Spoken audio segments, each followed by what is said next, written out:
Technically, Yu-Gi-Oh! ZEXAL, the missing number exists, but all the remaining of it that we still have is number X and number double X, but no footage or information about this movie except for a page about this movie on fandom. The DVDs of this movie are impossible to find, and they even have an extreme rare dub. Now, just have a bit of a quick listen to that for a real second, because ever since when I saw this comment, and this was actually back in my previous video that I talked about having a Yu-Gi-Oh! ZEXAL movie to make an appearance. I did a theory about it back in November 14th, 2021. This comment by King Ozo, not 00, pretty much said that, like, well, it was actually was the one who brought up this comment, and I checked it out myself, and it turns out that he was right about one thing, that this Yu-Gi-Oh! ZEXAL movie, The Missing Number, actually does apparently to exist, but as he said, don't count your chickens, because like it is basically a fandom. All the information that you would mostly hear would be on fandom alone, so just be sure of that one. I checked it out myself, and yeah, they were right. It's all the information is basically on fandom pretty much. But the information that they bring up on the fandom is actually pretty intriguing. First off, talking about the release, which was a bit interesting. Apparently, it was actually released on January the 13th, 2014. So that was actually a long time back, and that was specifically in Japan, in cinemas. Then after that, it was released on January 24th, 2015 on DVD later, but of course it wouldn't receive any English dubs or anything like that along those lines, but would get a dub on 12th of August 2021. 2021, huh? That was literally 3 years ago. Oh, from now. And even crazily enough, they even added Kyoji Yagumo. Kyoji Yagumo, huh? That's actually one of the manga villains from the Yu-Gi-Oh! ZEXAL manga. Now, also the other thing, if you haven't even noticed, is that they talk about one of the fewer numbers, one of the considered missing numbers. That's why, hence of the title, The Missing Number. First off, they talk about number X, Abyss Warrior, which, by the way, I tried looking for it myself, but unfortunately, number X, Abyss Warrior, doesn't even actually exist. The only monster that always brings up Abyss Warrior is specifically this one, just a regular effect monster, Abyss Warrior, which is an Aqua type monster, a water attribute. Once per turn, you can discard one water monster to the graveyard, then target one monster in either player's graveyard. Return that target to either the top or bottom of the deck. So technically speaking, there's no such thing as number X, Abyss Warrior. However, there is such thing as number XX, Utopic Dark Infinity. Which, by the way, I actually did do a video based on that card, and I did a showcase of that a while back in Yu-Gi-Oh! Monster Duel. If you haven't checked it already, check it out now. So, amazingly enough, that is, at least that number actually made its anime debut. Just put that on quote-unquote for a quick second. Because technically speaking, Utopic Dark Infinity was actually put in the manga once again. However, it wasn't in the Yu-Gi-Oh! ZEXAL manga. It was actually been put in the Yu-Gi-Oh! Arc 5 manga. Which is really interesting to hear, because if that was been put into the manga, what does that mean specifically for, you know, the card that was meant to happen for that card for the ZEXAL manga? Was that meant to never exist? Or was that actually a time when that actually happened in the anime? I don't know. Now, if we actually go straight into the plot, so this is basically the story where it says 6 months have passed since the battle with the Baryons and Astral, using the Numeron code to fix all the damage, basically turning all the Severin Emperors to become human once again. And when that all happened, I knew evil came into Astral World, and that's when everyone, all of Yuma and company, have actually had to, you know, come to Astral World in order to help Astral Elf defeat this new number. Now, apparently number X, Abyss Warrior, was the basis of all the Baryon numbers, which was been missing ever since Dawn 1000 was first sealed away. So technically, this so-called Abyss Warrior was supposed to be the first ever number created by Dawn 1000, the Baryon deity. And since that it's been unchecked and in pain, it seems like that it could screw the Numeron code up, and all of existence will probably not be saved. So that is interesting. That is interesting how they actually decided to go ahead and do all of that. I mean, I'm not gonna lie, it's an interesting plot. to actually look into. And what's even crazy is that Kyoji Yagumo hijacks Heartland City's media to announce an invite-only tournament, the Abyss Scramble. So this is the part where they actually need to win number X Abyss Warrior at the same time. So it's literally the fight, it's literally trying to save Astroworld again, but also attempting in a tournament in order to gain that number card, which is a bit interesting. I mean, I'm not complaining. It sounds pretty cool. I mean, they did think about it. In the original YGO ZEXAL anime, they did a tournament, which was the Heartland City World Carnival. And they did a tournament for the YGO ZEXAL manga as well, even. But another, like a freaking second tournament? Like, Jesus, man, that's crazy.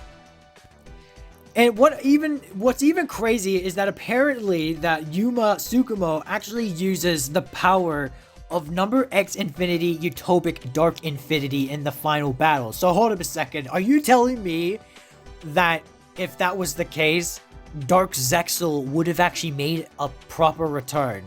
Because think about it. Dark Infinity, it's a dark, because think about it. Utopic Dark Infinity is a dark attribute monster.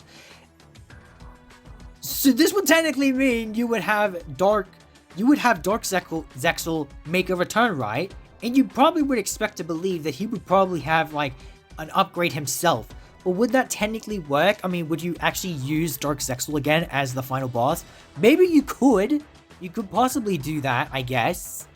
And probably just use Ultimate ZEXAL for like the final time or something. Maybe he doesn't win with Utopic Dark Infinity. I mean, using a dark monster at the very end is a bit odd, don't you think? Because Utopia has always been considered as a light attribute type. This thing, and I know that Chaos number 39 Utopia Ray V is a light attribute as well, but don't forget, he's been used as for the dark side as well from before. That's how Dark ZEXAL was actually used, especially for Dark ZEXAL weapon Chimera-Clad. So it would be interesting, like, that's a bit of an interesting twist to put into the story. I mean, that's kind of crazy. And as for Kyoji Yagumo, like, I do feel like that's going to be very interesting to see come into existence of the anime, apart from just being a manga story. So, and apparently, Abyss Warrior is actually apparently a character of its own itself, which, again, is the first number created by Don Thousand ever. So, and then of course it has all the other characters like Bronk, Tori, Caswell, Cat. They have all of the enemies that Yuma fought now that they're allies, you know, like Vetrix and the Arclight family. We got Dr. Faker. We've got now all the 7 Emperors, like Vector, Alito, Gronk, Mazar, etc., etc. I mean, it's crazy to think that every single one of these characters, like, are all considered to be part of the, you know, of this movie. And then there's, like, this one more called, like, Great God of Obliteration D3. Who the frick is that? I went into this, and apparently it's, like, some sort of penguin guy. All it is just a freaking King DDD, which is so weird. It's like, what the heck is this? And apparently it's even related to to a Yu-Gi-Oh! GX movie. Like, what is this? What is happening here? This is so weird. I don't understand. Like, what does this have to do with any of it? Like, unless if it is related to freaking GX, maybe the Numeron code does actually exist when Darkness mentioned something about a card that is similar to the Numeron code itself. Maybe it is. Maybe it does relate to it. I mean, we even have Chaz Princeton as a freaking Easter egg in the YGO ZEXAL series, plus Alexis Rhodes. So that would make sense, I guess. But hey, it's fun to see that. I mean, would also be interesting, however, just to think about that this whole plot could be the one that would take place after the events of the YGO ZEXAL series. And you know what the funny thing is that how come no one else has actually ever mentioned about this entire movie. And I was only mentioned about it because King Ozo00, by the way, which also shout out to him for actually bringing this up, because if I never even knew this was even possible, even though it's technically like it's only in the fandom, but I do feel like this is a possibility for that, you know, when they have the Jump Festa arriving soon, right, for next year, this could possibly be it. It's very unlikely, so I wouldn't go too far into thinking that that's going to happen, even though it's a fantastic idea. But we're just going to have to wait and see, I feel like. And I was going to say that how come no one else has ever mentioned about this, like, you know, other Yu-Gi-Oh tubers, like take for example, like, you know, Dylan from Yu-Gi-Oh Everything. Like, I don't know if he's mentioned something about like a hidden song before about Yu-Gi-Oh ZEXAL for the series, but other than that, nothing else. Like, there was nothing else mentioned about, like, you know, a movie or anything like that. And I don't think anyone else has actually kind of mentioned about the Yu-Gi-Oh ZEXAL movie, except for myself when I talked about the first video about it just as a theory. And then what about, you know, TGS Anime? Because he also talks about Yu-Gi-Oh as well, like literally all series too, just like Dylan from Yu-Gi-Oh Everything. Why hasn't he mentioned anything about that? Like, does he also not know about this as well? Even Spill Commander 91 would also be someone that I would have believed that he would also know something about this at least, but I guess not. I mean, I don't know whether any of the three have mentioned anything about it, but it's crazy to think that from just this one comment, and then I looked it up myself and to think it was there, but like, it's not technically real. So would I still feel like it's a possibility of happening?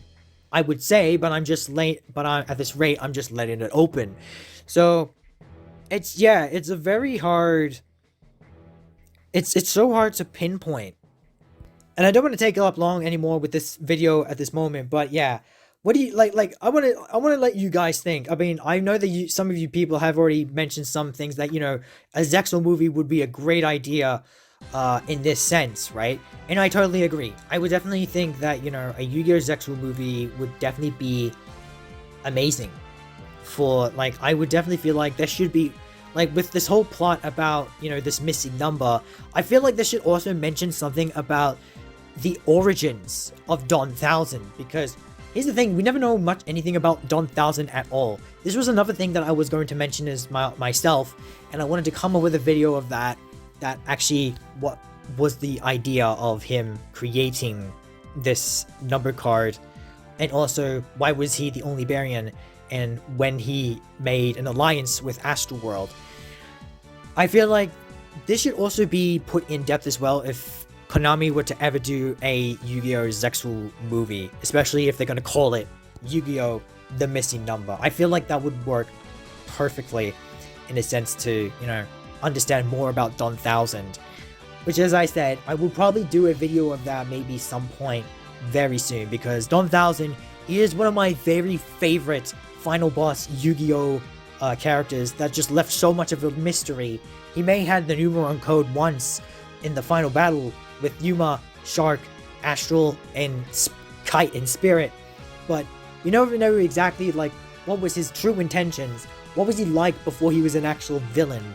What was the key? What was his scenario as a Baryon deity? So yeah, again, let me know in the comments below about, do you think that this should still happen? Do you think that this movie here, this whole thing called Yu-Gi-Oh ZEXAL The Missing Number, should be a thing? Should Konami put that out, make it into an actual movie? And everything that I said in the story, do you think that should all be part of the movie? Let me know in the comments down below, and I will get to and hopefully I will do something about, you know, Don 1000's origins at some point, because Don 1000, there's a lot to him that I feel like that should be definitely addressed. Anyway, that should be all for now. Thank you guys so much for watching. This is just something I wanted to point out ever since my last video about a Yu-Gi-Oh ZEXAL movie. And again, shout out to King Ozo00 for mentioning about this. If I did not know about that, I mean, if it wasn't for you, I wouldn't know anything about it. Which, again, thanks for that. Anyways, hope you all enjoyed, and I will see you in the next one.